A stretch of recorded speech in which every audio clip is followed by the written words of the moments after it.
15 वर्ष थोडी नसतात. वडिलांचा त्रास काढला, वडील दारू वगैरे प्यायचे, सगळ्या गोष्टी सांगायचं एवढंच आहे की ह्या पुढं की भूमी कुठे आहे, भूमी कुठे आहे, भूमी कुठे आहे. इंस्टाग्रामचे भांडणं छोटेसे होते पण हे खूप टोकाला पोचले. तर मला वाटलं की 4 दिवस राहील, त्याच्यानंतर येईन बा परत आपापल्याच घरी.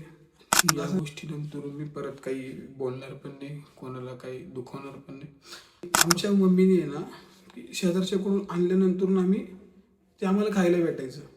तर नमस्कार मित्रांनो, भरपूर दिवसापासून तुम्हाला एक गोष्ट सांगायची होती. जवळपास 15-20 दिवस झाले आता त्या गोष्टीला. 15-20 दिवस झाले. तर तुम्हाला सगळ्यांना प्रश्न पडला आहे की भूमी वहिनी कुठे आहे, भूमी वहिनी कुठे आहे. तर मित्रांनो सांगायचं असं आहे की भूमी वहिनी तिच्या घरी गेली.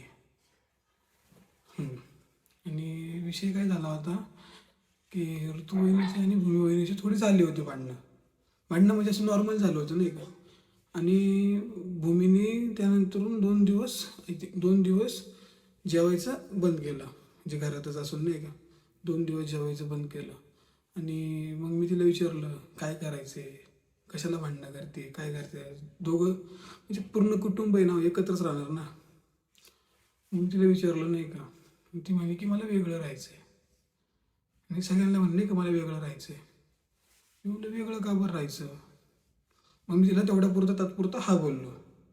मग त्यानंतर मी तिला बाहेर घेऊन गेलो नाही का जेवायला. हॉटेलवर जेवायला नेलं, जेवण बिवण करून आणून तिला म्हणलं की तू ना 4-1 दिवस घरी जाऊ, तुला घरी सोडतो करून मी. मग मी तिला तिकडून घरी सोडलं तिच्या. म्हणजे घरी आल्यानंतर तिने 2-3 कपडे घेतले. मग मी तिला घरी सोडायला गेलो आणि मम्मी पण होती. घरी सोडलं. त्यानंतर तिला सांगितलं की थोडे दिवस थांब इथं, मी रूम बिम बघतो आणि घ्यायला होतो. तर मला वाटलं की 4 दिवस राहील, त्याच्यानंतर येईन बा परत आपापल्याच घरी. मग असं नाही का तिच्या मनातून तो विचार निघून जाईल वेगळं राहायचं करून. मी असं केलं. मग तिला सोडलं. त्यानंतर तिकडं थोडेफार भांडणं वगैरे झाली, मचमच झाली. आम्ही निघून आलो. मी तिला म्हणलं तुला घ्यायला येईन नंतरून मी. आणि नंतरून पण तिचं हेच चालू होतं की मी वेगळं राहायचं. मी तिला म्हणलं काय वेगळं राहायचं तुला, काय झालं. ती म्हणे मला वेगळं राहायचं आहे, असं करायचं तसं करायचं आहे.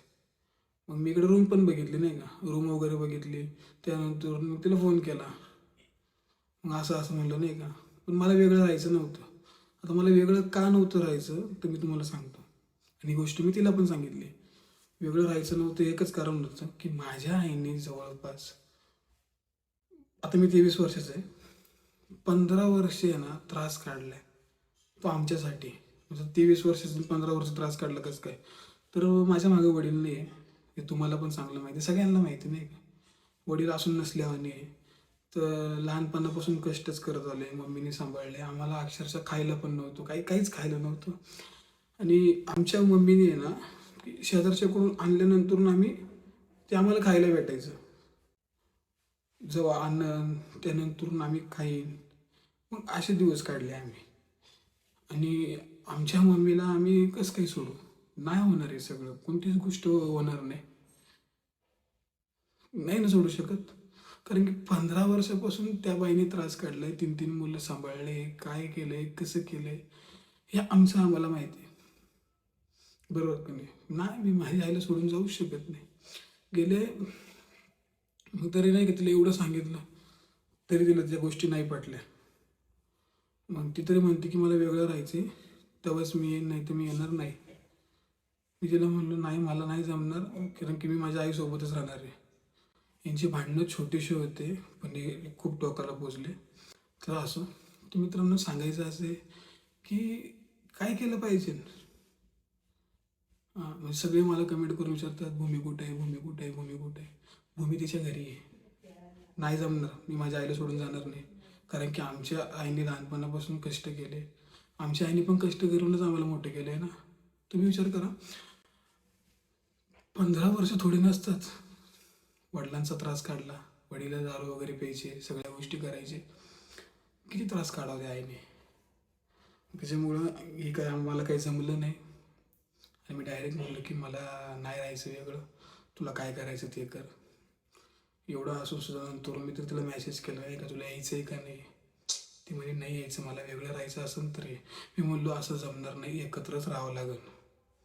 एकत्र म्हणजे जी ताकद आहे ना ती वेगळं राहून नाही आहे. एवढं झालं.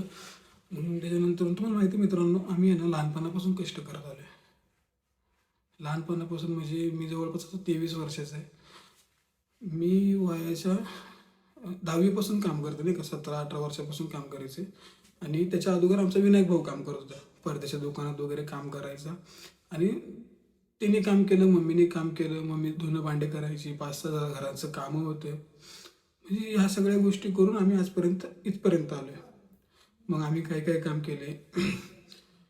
मम्मीसोबत मी पण जायचो भांडे वगैरे घासायला. मम्मीला म्हणायचो तू हे काम कर, मी हे करतो. तेव्हा ते लवकर लवकर घरं आवरायचे, मग जायचो. त्याच्यानंतर मी प्लेटच्या दुकानात कामाला होतो. मोठे मोठे होल्डिंग वगैरे चिटकवायला जायचो, हे कामं करायचो. मग परत जाऊन कॉलेजला जायचो, परत घरी यायचो. पंक्चरच्या दुकानात कामाला होतो. पंक्चरच्या दुकानात पण खूप त्रास केला, खूप कामं केले, खूप कामं केले. आणि मग दुसरी गोष्ट अशी झाली की की म्हणलं आता आपले चांगले दिवस येतील, सगळे व्यवस्थित होईल. आणि सगळं व्यवस्थित झालं पण.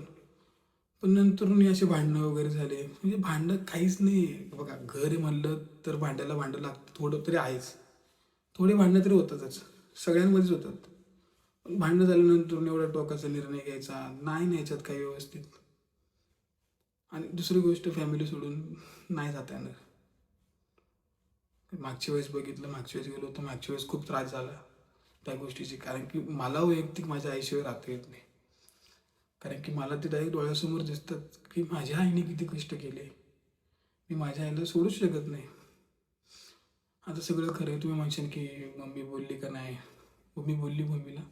मम्मी म्हणली की माझं पोरगं लहानपणापासून मी मोठं केले आणि मी त्याला नाही सोडू शकत एकटं. कारण आणि विनू पण माझ्या गळ्यात येऊन पण रडला, नको जाऊ, वेगळं नको राहू. मला राहायचं पण नव्हतं वेगळं. मी फक्त तिला समजावण्यासाठी पाठवलं होतं मुंबईला.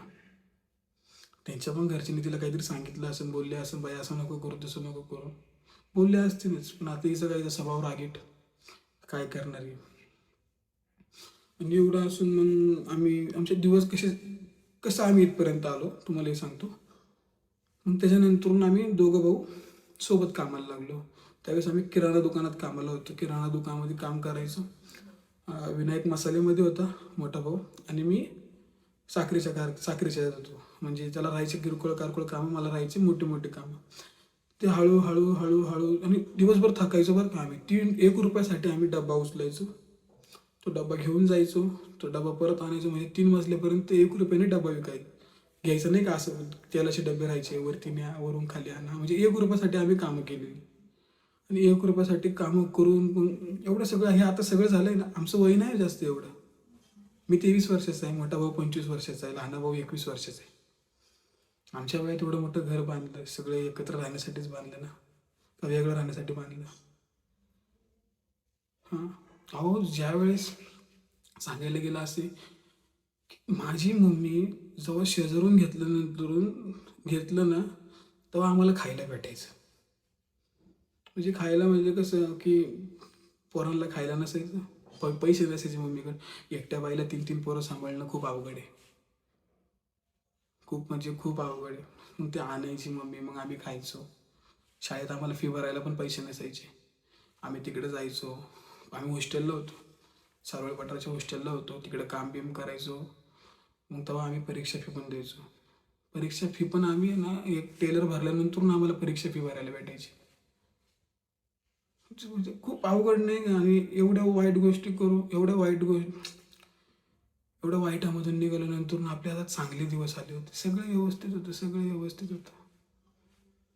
आणि तिला मी मेसेज पण केला, ती म्हणते नाही, मला वेगळंच राहायचं, वेगळंच राहायचं, वेगळंच राहायचं. तिला वेगळं राहायचं तो तिचा प्रश्न, पण मला नाही राहायचं तो माझा प्रश्न. मी माझ्या भावाला सोडू शकत नाही, मी माझ्या आईला सोडू शकत नाही, आणि मी माझ्या मोठ्या भावाला सोडू शकत नाही. आणि हे घर बांधलं हे फक्त कोणामुळे, आपल्यासाठीच बांधलंय ना, सगळ्यांसाठी एकत्र राहण्यासाठी बांधलंय ना. मग का म्हणजे मी तिलाही दोष देत नाही. तिचे वैयक्तिक भांडणं झाली, भांडणं थोडेच होते, हा टोकाचा निर्णय होता. मग त्याच्यामुळे ना पूर्ण म्हणजे शांत शांत झालं नाही का, एकदम काय सांगायचं तुम्हाला. आणि मी पण व्हिडिओ इंस्टाग्रामचे सगळे डिलीट केले. हळूहळू मी यूट्यूबचे पण डिलीट करणार आहे. सगळं संपून जाणार आहे आता ही सगळी गोष्ट. कारण की वेगळं राहायचं म्हणते ते माझ्याने नाही जमणार. आणि माझ्या आईचा आणि माझा खूप जीव आहे माझ्या आईमध्ये. आणि त्याच्यामुळे मी या गोष्टी इथे स्टॉप करून टाकणार आहे. याच्यानंतरून मला विचारू नका की भूमी कुठं आहे, काय कुठं आहे. आणि या गोष्टीनंतर मी परत काही बोलणार पण नाही, कोणाला काही दुखवणार पण नाही. फक्त मला एवढंच सांगायचं आहे, जे आम्हाला बघतात, मी तुम्हाला असं सांगूशी वाटलं की तुम्ही आमचे व्हिडिओ बघतात ना. आणि मला असं वाटतं की हे पहिल्यांदाच माझ्या डोळ्यातून पाणी येते. ह्याच्या अगोदर नाही रडलो मी कधीच. आणि यूट्यूबमध्ये आत्तापर्यंत सगळ्यांना हसवत आलो आहे. आणि जे पाहिजे तेच देत आले लोकांना. कारण की मला नाही जमणार वेगळं राहायला. आणि कधी मी माझ्या आईला सोडूनच जाणार नाही. कारण की माझ्या आईने जे कष्ट केले ते मला माहिती आहे, माझ्या फॅमिलीला माहिती आहे, माझ्या भावंडाला माहिती आहे. बस. आणि आमच्या नातेवाईकांना पण माहिती आहे की माझ्या आईने कसं कसं आम्हाला मोठं केलं आहे. एवढंच सांगायचं आहे. आज माझंही पूर्ण शिक्षण पूर्ण झालं आहे माझ्या मोठ्या भावामुळे. माझ्या मोठ्या भावाने कष्ट केले तेव्हा या गोष्टी झाल्या. मोठा भाऊ पण 11वी सोडून काम करत होता. त्याच्यानंतर आम्ही शिकलो. मग बारका भाऊ शिकला. सगळ्या गोष्टी काम करूनच आम्ही केलेल्या आहे. फक्त सांगायचं एवढंच आहे की ह्या पुढं की भूमी कुठे आहे, भूमी कुठे आहे, भूमी कुठे आहे. इंस्टाग्रामला पण DMला सांगू नका आणि यूट्यूबला पण नका विचारू. बस हा व्हिडिओ सांगायचं होतं तुम्हाला की अशा अशा गोष्टी झाल्या माझ्यासोबत. यानंतर मी तुम्हाला सांगणार पण नाही की काय झालं काय नाही. हा शेवटचं मी तुम्हाला सांगितलं.